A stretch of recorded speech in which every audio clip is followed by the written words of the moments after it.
but his anti-colonialist novels are considered classics of 20th century African literature.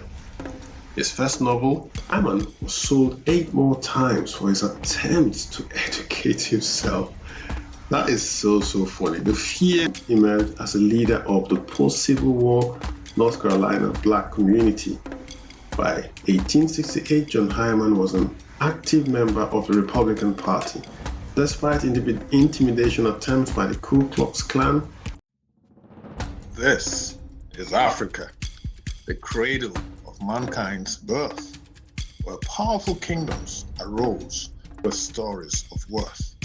A youth-filled land, the youngest population, with diamonds and cocoa from its fertile foundation, exemplary leaders, their legacy told. Nkrumah, Mandela, their spirits bold. From Johnson Sirleaf's Liberia, where freedom lies, and her first female leader, so wise. Let courage and dreams unite as one for a brighter tomorrow where greatness is spun. In this beautiful, colorful, and friendly domain, greatness awaits, where hopes shall not wane, where tales of triumph weave a tapestry. Welcome to Today in African History.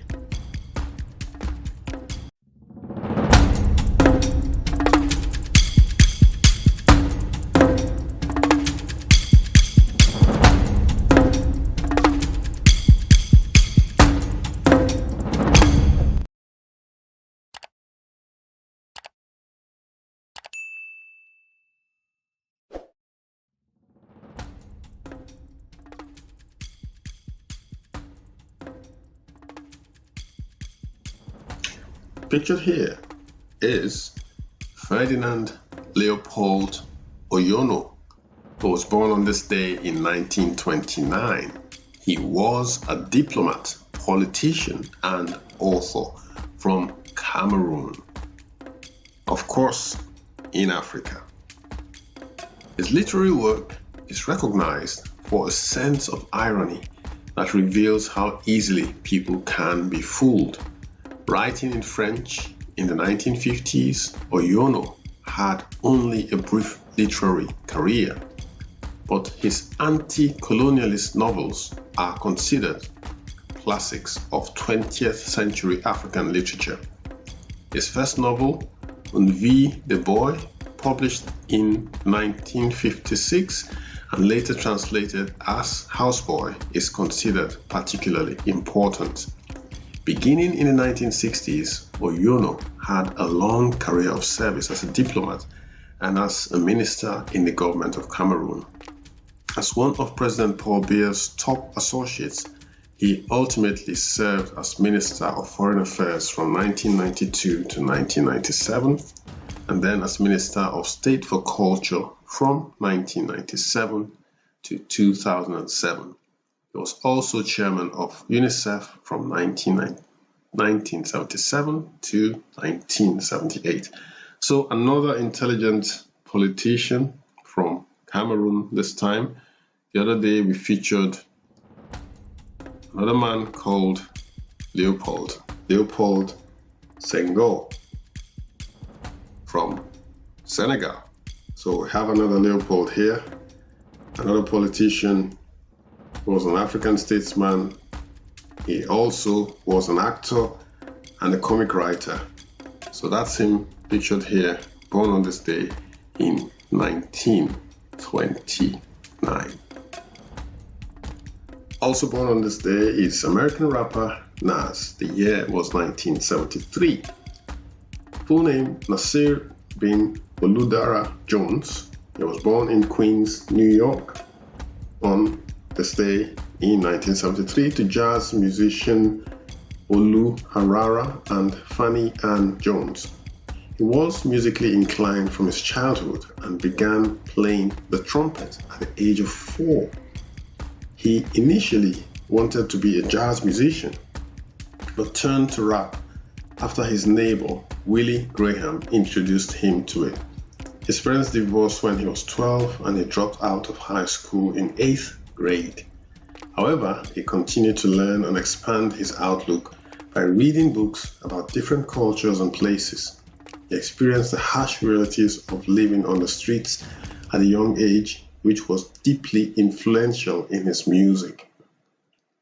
His first adopted name of Kid Wave, but later changed it to Nasty Nas before finally settling for Nas. He became a street artist and in 1992 secured a record deal with Columbia Records with the help of MC Serch of the American hip-hop group Third Base. His first album was released in 1994 titled Illmatic. It gained positive reviews from critics and reached number 12 on the Billboard Hot 200 charts. 2 years later, he released his second album titled It Was Written, which reached number 1 position on the US album charts. The album included performances by rap group that Nas had formed under Dr. Dre's label Aftermath, and the group included AZ, Foxy Brown, and Carnage. Capitalizing on his success, he quickly released a third album titled I Am, the autobiography, in April 1999, which included collaborations with several famous artists such as P. Diddy, DMX, Aaliyah, and Scarface. The album was also critically acclaimed and reached the number 1 position on the Billboard Hot 200 chart. For his fourth album, Nas planned to release his last album with a new title of Nostradamus, but eventually abandoned the idea and decided to produce all new tracks for the album. It was recorded, produced, and released in just 7 months, but did not reach the top of the charts as Nas had hoped. Instead, it peaked at number 7 and received mixed reviews from critics. So that's a lesson about Nas. He quickly released an album in just 7 months, changed his mind about the album he was released before, and the album which he didn't take time to produce didn't do so well. Perhaps that's the reason, perhaps there are other reasons. But there's a saying that whatever is worth doing well. Anyway, this is Nas for you. He came from a difficult childhood, raised on the streets of New York, experienced divorce when he was 12, but he made a name for himself. So notwithstanding, he worked hard, he studied hard, he worked smart, and became a successful rapper in the United States of America. So it's happy birthday to Nas. He will be 50 years old today. Last but not least, pictured here is John Adams Hyman, born into slavery July 23, 1840 in Warren County, North Carolina. Hyman's thirst for knowledge resulted in him being sold away from his family for attempting to read a spelling book that was given to him by a sympathetic white jeweler. He continued to seek knowledge at his new residence in Alabama and was sold again for fear that he would influence other slaves. Interesting. Hyman was sold 8 more times for his attempt to educate himself. That is so funny. The fear of people, the human mind, human nature hasn't changed, I'm sure, right from the beginning of time.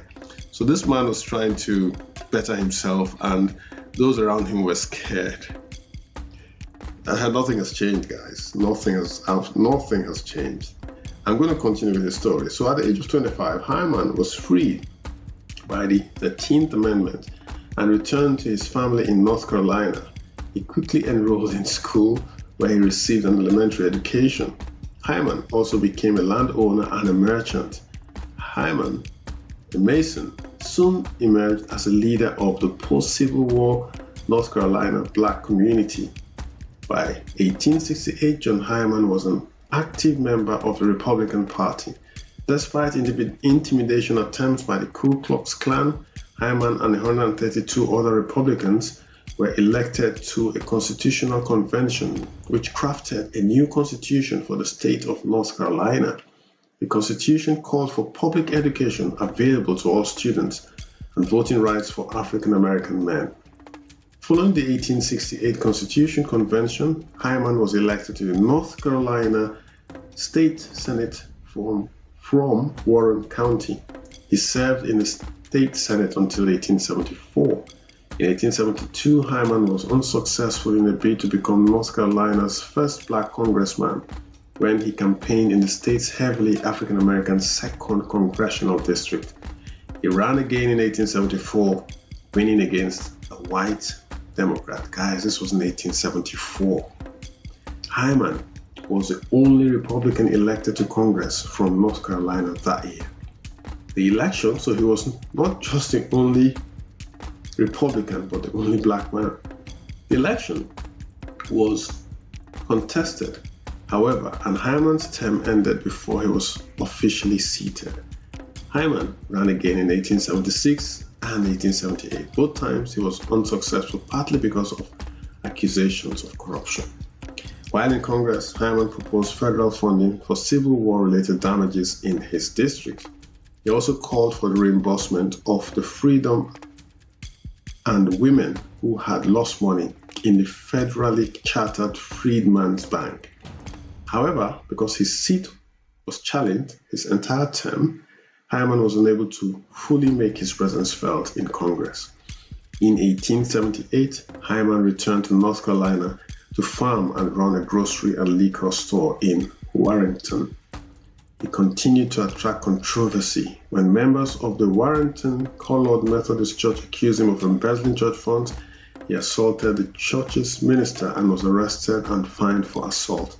When he was increasingly ostracized by the local community, Hyman left Warrenton and returned to Washington, D.C., where he obtained a series of minor appointive posts, including Special Deputy Collector of Internal Revenue, the U.S. Post Office, and the U.S. Department of Agriculture.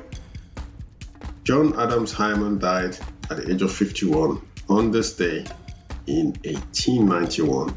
What a history, a checkered history of John Adams Hyman. Intelligent guy. He wanted to go to school, but he got into some trouble. He was ostracized by his community. Well, he made a name for himself. Bottom line is, this guy was a human being. He made mistakes. He tried his best to contest several times, accused of embezzling funds twice. When you get the same accusation more than once, then there's a good chance that it's true that you actually did what they said you did. So, lessons learned from him. So this channel is not just about showing people who have inspired others, but showing us that these people are also human beings just like me and you. They make mistakes. Some of them correct their mistakes, some don't. Some have probably addictive personalities. Some have personalities that they cannot help. They would need others to help themselves. They probably need a doctor. They need maybe medication. We don't know the full story, but this is John Adams Hyman, who passed on this day in 1891. He was born into slavery in 1840 in North Carolina. A man who had a thirst for knowledge. That is all what we should be doing as Africans and African Americans, as British black people, as Africans wherever we're found in the world. We should thirst for knowledge and use that knowledge to improve ourselves and our communities. So that's it for today, September 14th in African history. Join us tomorrow, September 15th, for an interesting edition of Today in African History. We're going to talk about a literary giant who is female. She is one of my favorite human beings on earth. Absolutely inspirational lady. So join me tomorrow. For now, do like our video if you do like what we're sharing here. If you're here for the first time, subscribe to our channel. Share our content as well. Till tomorrow, hasta la vista.